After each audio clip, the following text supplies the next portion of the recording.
Terima kasih Anda masih bersama dengan kami dan saya masih langsung dari Lipo Kuningan, Jakarta, masih bersama dengan CEO dari MatahariMall.com, Hadi Wenas, dan memang hard listeners dalam 2 dekade terakhir ini bisnis e-commerce di Indonesia memang sangat potensial begitu ya. Dan ini dimanfaatkan oleh salah satu kelompok yang tadi kami sudah sampaikan, Lipo Group, yang ingin menjadikan Matahari Mall sebagai pemain e-commerce nomor 1 di Indonesia.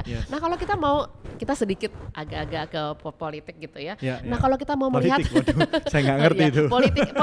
Politiknya tidak terlalu berpolitik. Kalau melihat dari peraturan pemerintah aja deh. Kalau kita melihat dari peraturan pemerintah sebetulnya mendukung nggak sih? Atau mungkin ada yang harus dibenahi dari peraturan pemerintah terkait dengan e-commerce? Kalau tanya apakah itu sudah perfect, of course ya dunia it's a real world, so nggak ada yang perfect lah. Tapi saya salut dengan keterbukaan dan keprogresifan dari pihak pemerintah yang kali ini. Gitu, dari presiden sendiri dia mencanangkan program 1000 startups, terus ya MatahariMall.com kita lumayan privilege meskipun kita baru, tapi kita sudah dianggap sebagai salah satu potensi local champions lah. Jadi kalau misalnya ada event seperti event di Bay Area yang Silicon Valley itu kita diundang. Terus 2 minggu yang lalu saya juga sebagai pimpinan MatahariMall.com diundang sama Gubernur BI bersama dengan pemain-pemain lokal yang lain. Tapi nggak semua. Jadi ada beberapa dipilih, saja ya? Itu dipilih terus diundang, terus dikasih dikasih channel khusus. Now you can share what you need. Wah itu bagus banget kan. Apa yang didapat dari sana?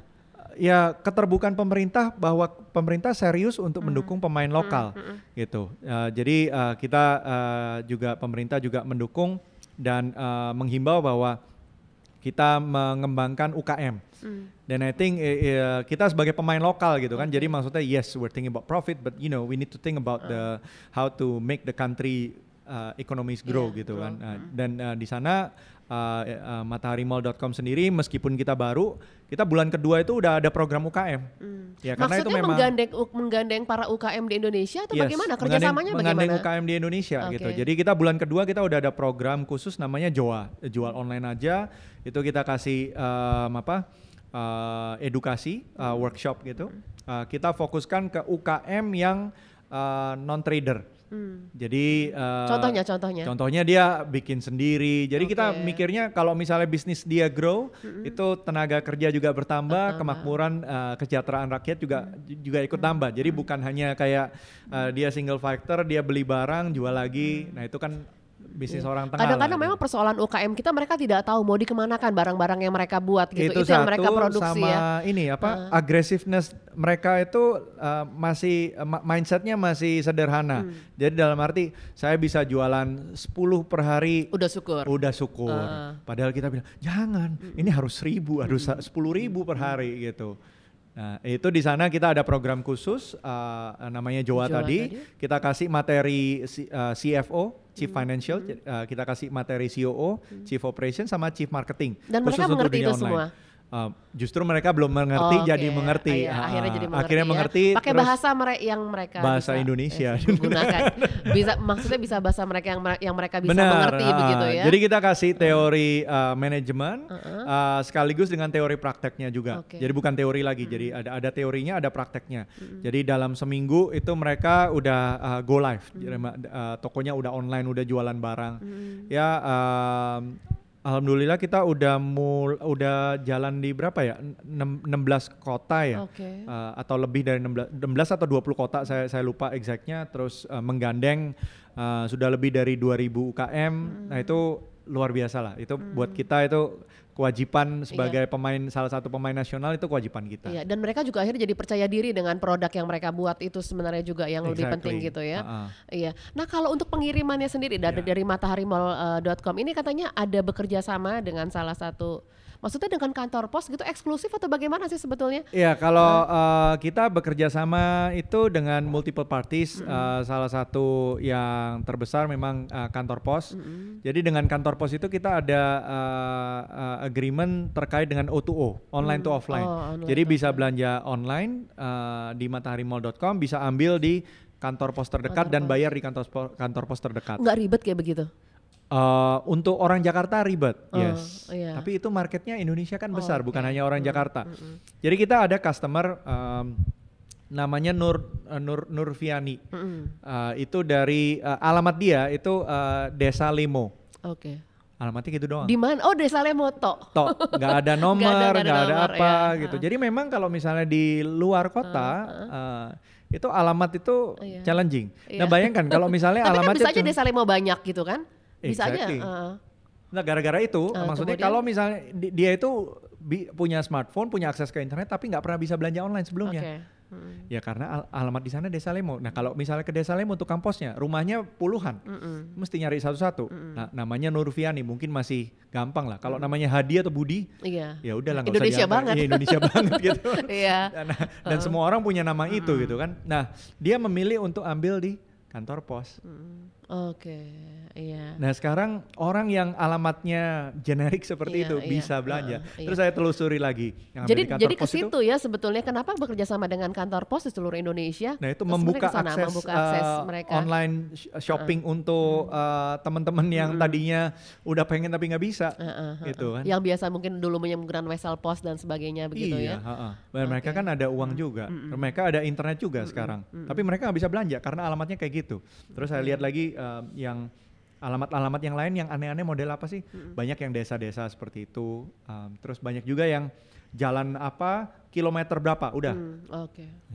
Kilometer 19 you ke sana dan banyak rumah gitu kan. Jadi memang tergaransi lah, makanya mengapa memang kerjasama eksklusif dengan kantor pos karena itu ya.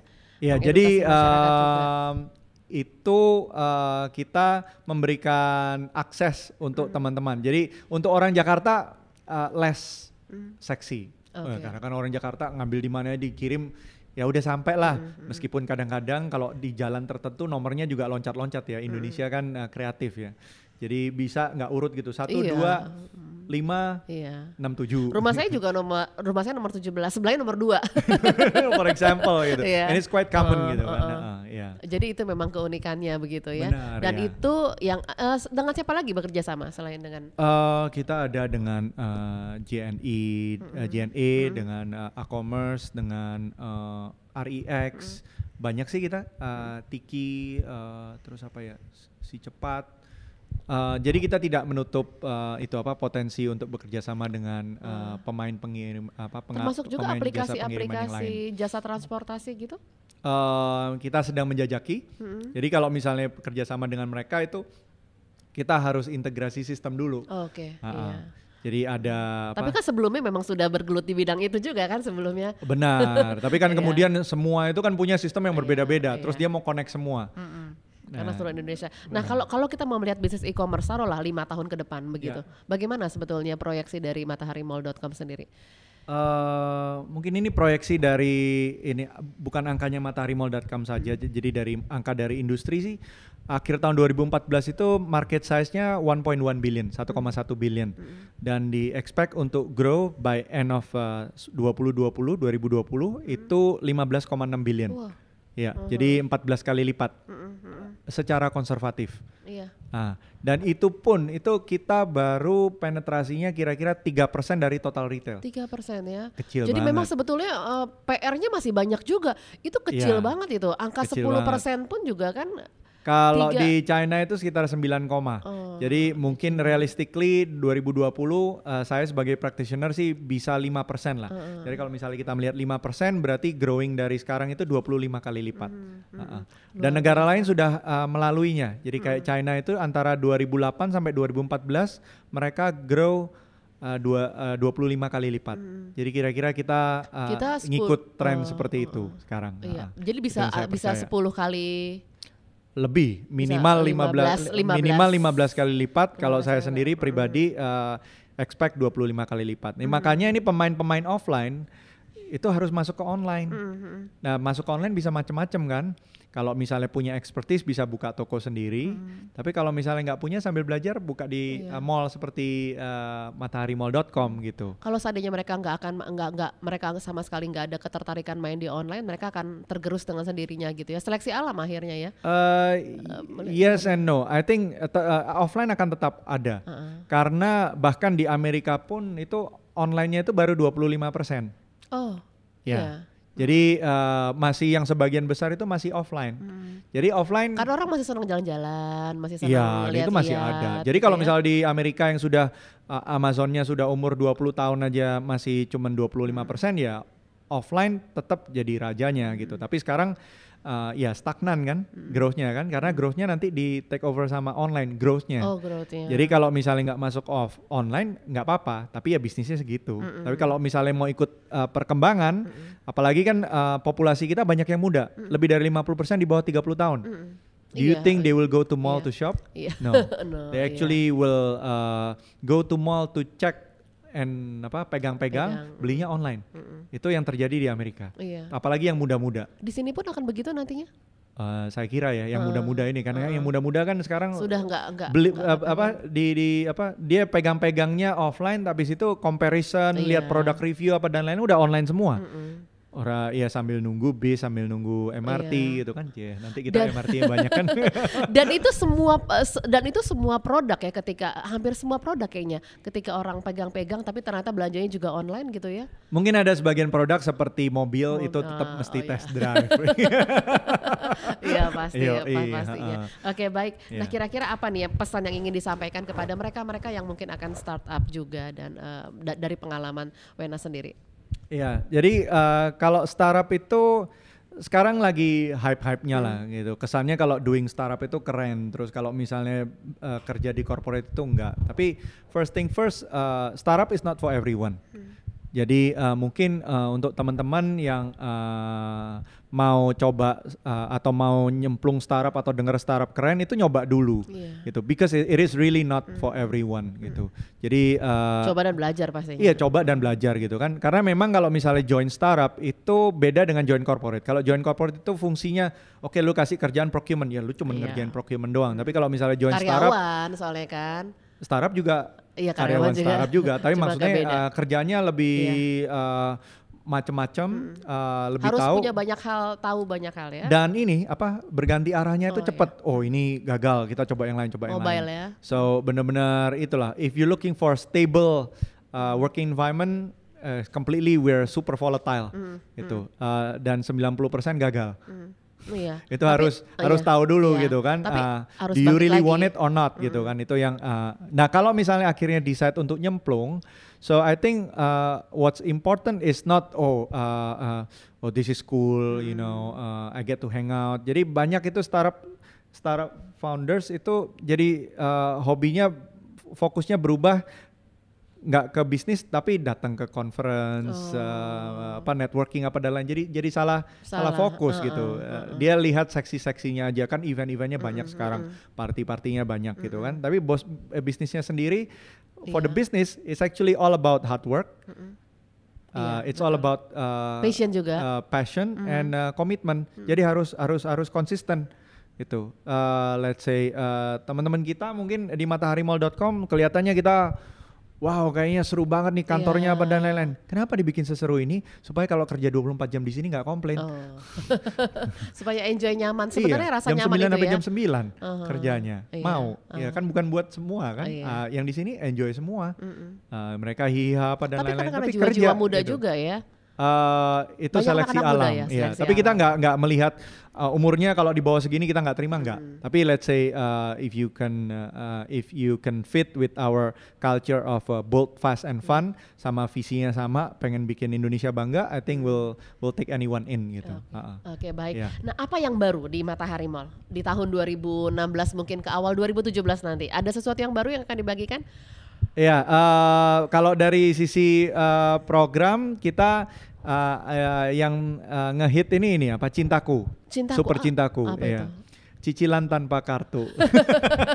Cicilan tanpa kartu maksudnya? Cicilan tanpa kartu. Kita tinggal datang aja kemana atau enggak, bagaimana? jadi kita lihat item-item, ada logo Cintaku, jadi kayak hati gitu, warnanya namanya merah. Cintaku. Namanya Cintaku, Super Cintaku. Nah, program itu basically untuk orang di kota-kota tertentu, karena itu pelan-pelan, karena kita kerjasama dengan credit company. So if you want to buy, let's say smartphone, atau you want to buy something gitu, then you just bayar DP 20 atau 25%. Oke. Terus nanti credit company akan cek, oke nggak ini requestnya. Kalau oke, nanti credit company yang talangin dulu. Jadi kita langsung kirim barang. Oh gitu. Nah nanti nyicil ke credit company-nya. Gitu. Kayak beli motor ya? Benar. Dan itu kan credit card kan penetrasinya sangat kecil kan. Jadi lebih banyak lagi orang yang nggak punya credit card. Dan Cintaku itu ngehit karena itu Indonesia banget. Indonesia kan credit card cuman berapa? 3% penetrasinya. Nah itu program dan yang... itu banyak yang akhirnya juga nunggak gitu ya? Enggak sih, actually approval rate-nya kita sudah jalankan, sekarang masuk ke bulan ketiga, itu lebih tinggi dari yang offline. Jadi customer online itu by default lebih quality-nya lebih bagus, approval rate-nya lebih tinggi karena kan at least sudah punya smartphone dan udah melek internet, udah melek online shopping gitu kan. Terus kita juga kalau kita udah kasih DP biasanya kita lebih nyaman sih. Iya gitu kan kalau udah DP kan berarti udah serius kan ya. Duitnya udah nyantol di sana gitu kan. Kalau misalnya yang terbaru yang saat ini ada itu untuk produk di masa Ramadan ini kita ada program petasan 99% setiap hari. Petasan 99% setiap hari. Sementara orang yang main petasan itu petasan offline nggak boleh, mainnya petasan online gimana aja. Gimana caranya? Gitu. Itu gimana petasan? Jadi itu petasan itu singkatan dari pesta sale gila-gilaan. Jadi konsepnya petasan itu kan surprise, it's happy. Bikin orang kaget.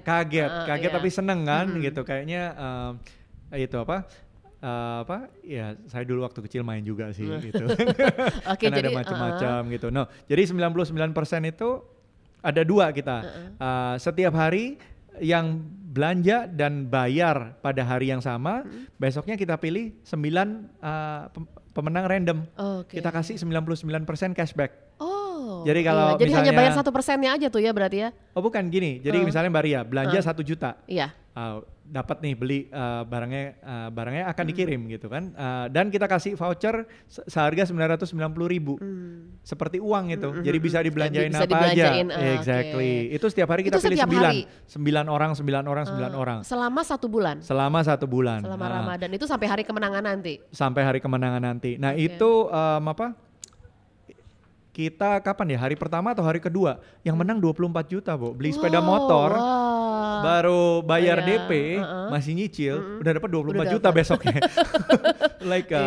Kan kita milihnya random, jadi kan nggak bisa yang kecil-kecil aja yang menang, kan nggak boleh kan. Kadang-kadang kan biasanya gitu, kalau yang belanja banyak baru bisa ikutan, ini enggak. Kita random, jadi ada yang belanjanya ratusan ribu menang, tapi let's say belanja puluhan ribu menang, ada juga yang belanja puluhan juta menang. Itu yang setiap hari. Terus ada seminggu kira-kira 2 atau 3 hari kita ada 99% off. Itu yang program andalan kita waktu launching lah. Jadi beli iPhone sekarang harganya udah turun 90.500. Gitu. Seperti itu ya. Tapi jadi rebutan itu. Karena kan yang 99% off barangnya terbatas. Tapi yang mau satu Indonesia. Jadi memang butuh tenaga, butuh banyak doa sih. Kalau tenaga aja nggak cukup. Oke, baik. Nah, itu kalau dapat kejutan lah gitu kan. Makanya kenapa disebutnya tadi petasan gitu ya. Oke. Sukses untuk matahari-mall.com. Thank you. Makasih banget tentunya Hadi Wenas sudah berkunjung main-main ke tempat yang penuh warna-warni ini. Terima kasih, dan Harlisteners terima kasih juga untuk Anda yang sudah bergabung bersama dengan kami. Saya siaran langsung dari Lipo Kuningan Jakarta bersama dengan rekan-rekan One Solution. Baik, terima kasih, selamat pagi dan sukses untuk Anda.